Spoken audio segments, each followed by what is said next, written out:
কাণ্ড ঘটাইছে, স্বামী সংসার রাইখা নাকি পলাইয়া গেছে, সে যে স্বামী সন্তান রাইখা নাকি পালাইয়া গেছে। 2 বাচ্চার মা, 4 বাচ্চার মা পরকীয়া প্রেম করে আরেকটা ছেলের হাত ধরে পালিয়ে যায়। যে নারী সন্তান রেখে স্বামী রেখে আরেকটা পর পুরুষের হাত ধরে সংসার ত্যাগ করে পালিয়ে যায়, ওটা নারী না, ওটা বিশ্বাসঘাতক নারী। কেমনে পারলা মা? স্বামী রাইকা সন্তান রাইকা আর একটা পুরুষের হাত ধরতে কেমনে পারো হে নারী? দেখেন না কিছু কিছু মহিলা কথা বলার আগে কান্দে দেয়, দুনিয়াতে আমার কেউ নাই, কেউ নাতে বেঁচে আসু কৃষক কথা কন।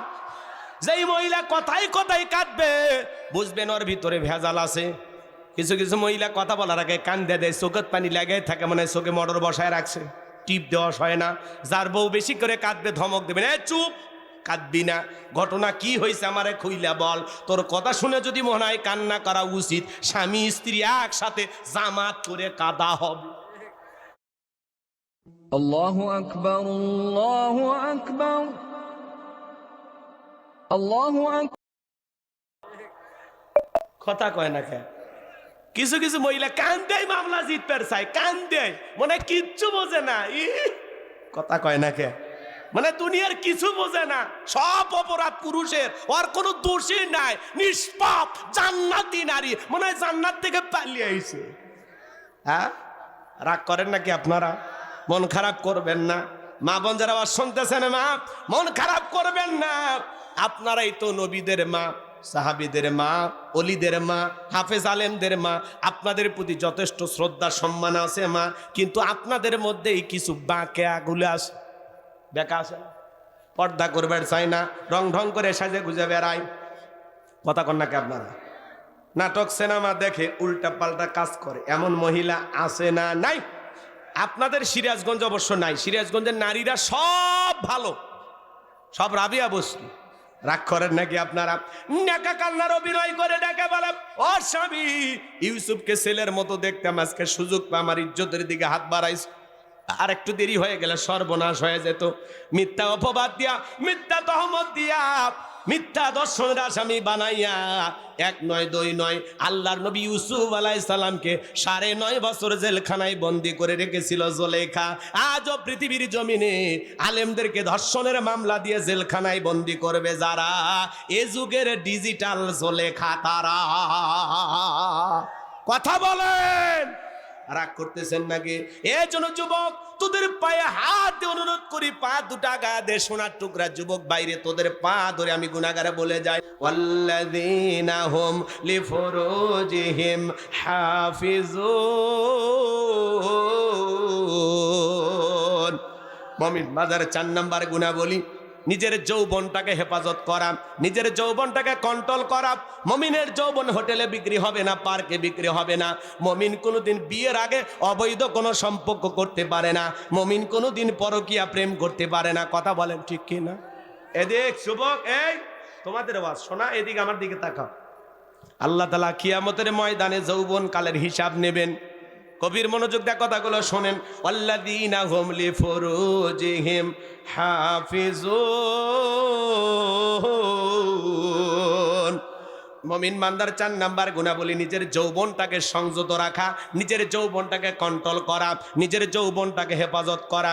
মনে রাখবেন, যারা আল্লাহকে ভয় করে এরা কোনোদিন অবৈধ কোনো কর্মে লিপ্ত হতে পারে না, কারণ যৌবনকালের হিসাব একদিন আল্লাহ তাআলার কাছে দিতে হবে। আল্লাহ শিশুকালের হিসাব নেবেন না, আল্লাহ হিসাব নেবেন যৌবনকালের, যে যৌবনকালটা কোন কাজে ব্যয় করেছে। কথা বলেন ঠিক না? আমরা যৌবনকালে গুনাহ করতে ভালোবাসি, আর যৌবনকালের ইবাদত আল্লাহ পছন্দ করে। কে কে? কথা কয় না, কে পছন্দ করে? এ যুবক, এই রঙের যৌবনে একদিন জং ধরবে, কাঁচা দাড়ি একদিন সাদা হয়ে যাবে, টাইট চামড়া একদিন ঢিল হয়ে যাবে। কথা বলেন না কেন? সব শেষ হয়ে যাবে, কোনো কিছু থাকবে না। এ যুবক, 80 বছরের মুরব্বীকে বলো, চাচা কিছু আছে? ছিল 30 বছর 25 বছর, আহা কি রং বেরঙের শার্ট পরতো, কি মশা। এই যে বিএনপির এক নেতা আছে, কিশোরগঞ্জে বাড়ি, ঈদের দিনে মানে একটা শার্ট পরছিল, আমার সেই পছন্দ ওই শার্টটা। দেখছেন আপনারা? ফজলু সাহেব, ফজলু অনেক অনেক অ্যাডভোকেট, কিন্তু মাঝে মাঝে কথা একটু লাইন সারা কয়, কথা কন। বয়স হয়ে গেলে যা হয় গো, মুরব্বী মানুষ নাই, নেন মুরব্বী। তো উনি ঈদের দিনে একটা শার্ট পরছিল, ওই শার্টটা আমার সেই পছন্দ, কি সুন্দর ফুলওয়ালা শার্ট, দেখে ভাল লাগছিল। আমার যদি শার্টটা পাইতাম আমি পরতাম। তো উনি মাঝে মাঝে অনেক কথা বলে যে ভোট দেন, নির্বাচন দেন, সে হ্যান তেন। আমার কোনো মুরব্বী মানুষ একটু অপেক্ষা করে, ধৈর্য তো ধরলেনি, নির্বাচন দিলে দেখা যাবে না। বাপের বেটা, উনি বলে আমি একাই 100, মানে কিশোরগঞ্জ মনে হয় পুরোটা কিনে নিছে। নেতার বক্তব্য হওয়া লাগবি ভদ্র এবং মার্জিত ভাষায়, উল্টাপাল্টা কথা বলে কাদা ছোড়াছুরি করা যাবে না। কথা কন নাকি আপনারা? যা ইচ্ছা তাই বলবেন, হবে না। উনি বলতেছে একসময় ছাত্রলীগ করতো, কথা কি বুঝতে পারতেছেন? তো ওই গ্রুপ থেকে আসলে বিএনপির যেন ভাবমূর্তি নষ্ট হয়, এজন্য কিছু তো ষড়যন্ত্র করবেই। কথা কন নাকি আপনারা? এই জন্য আমরা বলতে চাই যে ফজলু সাহেব একটু কথাবার্তা মাইফে বললেন, বয়স হয়ে গেছে তো, যা ইচ্ছা তাই বললেন না। উনি আবার বলতেছে কে কি বললো আমি এটা ভাবি না, আমি একাই 100, আসেন আমার সাথে লড়েন। বাপ রে বাপ, মনে হয় নির্বাচন দিয়ে দিছে। আর নির্বাচন দিলে তো লড়া না লড়া, একটু অপেক্ষা করে। হ্যাঁ, কথা কন না কে? রাগ করতেছেন নাকি আপনারা?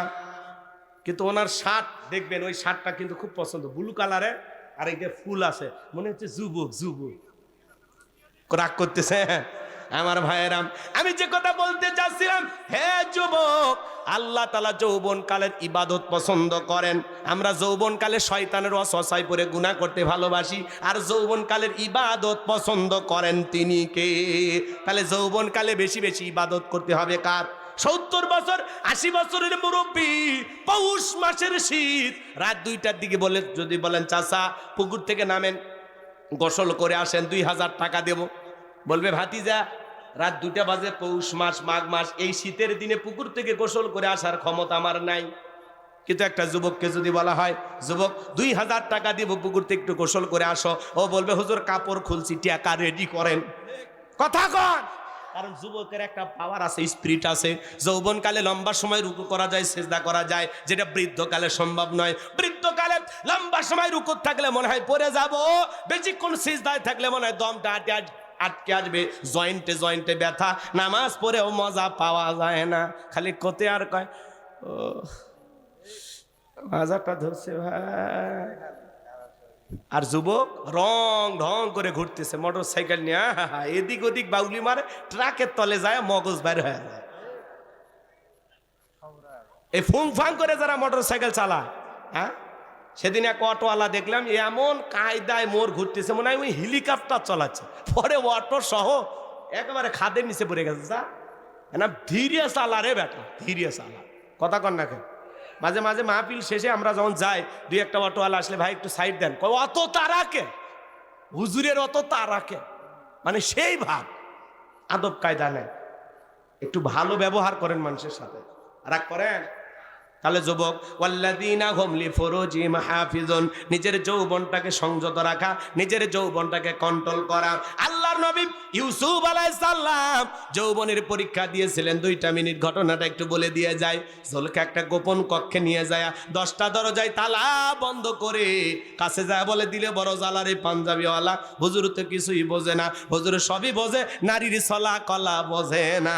জুলেখা নিজের কাপড়গুলো ছিঁড়ে ছিঁড়ে দেবতার মুখগুলো ঢাকে। ইউসুফ নবী ডেকে বলে কাপড়ে ঢাকিলে তুমি দেবতার মুখ, কি দিয়া ঢাকিবা তুমি বিধাতার মুখ। জুলেখা কাছে আসে আর বলে ইউসুফ তোমার চোখ দুটা ভারী সুন্দর। ইউসুফ আলাইহিস সালাম ডেকে বলে জুলেখা এই চোখ যে আল্লাহ সৃষ্টি করেছে, সে আল্লাহ তাআলাকে ভয় করো, ইন্নী আখাফুল্লাহ, অন্তরে আল্লাহর ভয় নিয়ে আসো। ইউসুফ আলাইহিস সালামের অন্তরে কার ভয়? জুলেখার অন্তরে কি ভয় আছে? জুলেখার মনে এখন উথাল পাতাল ঢেউ। কথা কয় না? গোপন রুমের ভিতর খালি ইউসুফ নবী আর জুলেখা, আর কেউ নাই। যুবকের এরকম চান্স পাইলে কি করতো? নফল নামাজ পড়তো, কথা কোন ঠিক কিনা? আমার ভাইয়ারা, আল্লাহর নবী ইউসুফ আলাইহিস সালাম আল্লাহকে ডেকে বলেন, আল্লাহ জলেখার মনের অবস্থা আমি বুঝতে পেরেছি, একমাত্র আপনার দয়া ছাড়া, সাহায্য ছাড়া এখান থেকে আর বাঁচানোর কেউ নাই। আল্লাহর পয়গাম্বার ডেকে বলে, আল্লাহ আপনার উপরে তাওয়াক্কুল করে নিজের ইজ্জতকে বাঁচানোর জন্য সামনে দৌড় মারার দায়িত্ব আমার, আর আপনার কুদরত থেকে তালা খুলে দেওয়ার দায়িত্ব আপনার। ফাজকুরুনি আযকুরুকুম ওয়াশকুরুলি ওয়ালা